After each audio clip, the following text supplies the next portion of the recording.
Greetings and salutations from central Louisiana, just a few miles west of Dry Prong.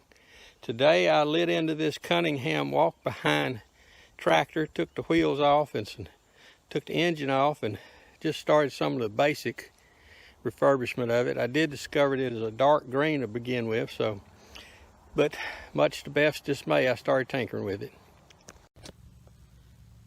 I would have thought, as old as this is and as tight as it looked, that I wouldn't be able to do this as easy as I am, but the gear puller is pulling it right off. These blocks will be interesting because some parts are missing. I'll have to do some refurb, but it is coming off right here. I don't know how well the wheel hub will come off the axle, but this part's coming off. As always, I tend to think about filming things behind the times, but the square block, which in essence is the equivalent of the clickers on a David Bradley, which catching these splines here, the little teeth, came off relatively easy. I put a little bit of heat on the bolt so I could back it out that was on top of the key, but I put my gear puller on there and it just kind of drifted right on out. Now what am I going to have to do to get the wheel off that shaft? I don't know, but we will see in a little bit. Both sides come off relatively easy. My biggest problem right now is going to be finding tires. M.E. Miller Tire Company in Ohio carries a tire of this size, 4.1 by 18, but they're $200 a piece. Now what I'll say to everybody is, if you got some 4.0 by 18 ag tires that you'll let me have relatively reasonable, I'll talk to you. But I ain't paying $200 a tire. I'll go for the motorcycle knobby tires before I do that. One wheel off, I just kind of grabbed hold of it and started rotating it, and she slid right off after about a half dozen turns. So one down, one to go. It does give you a better look at the overall construction here.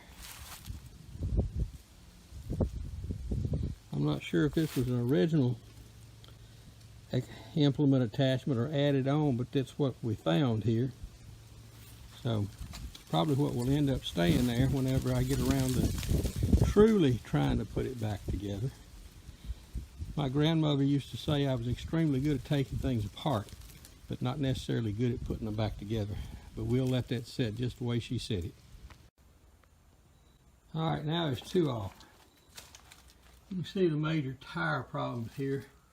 I have debated, I possibly think I could stitch the sidewalls back, but it would be a long, prolonged process. I'm not sure it'd be worth it.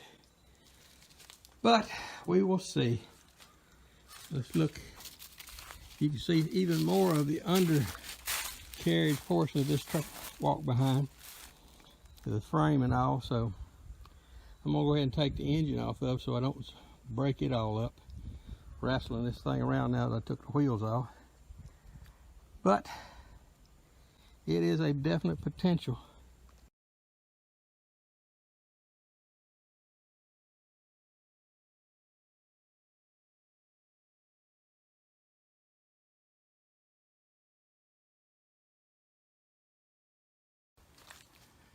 Well, I'm finished with what disassembly I'm going to do today.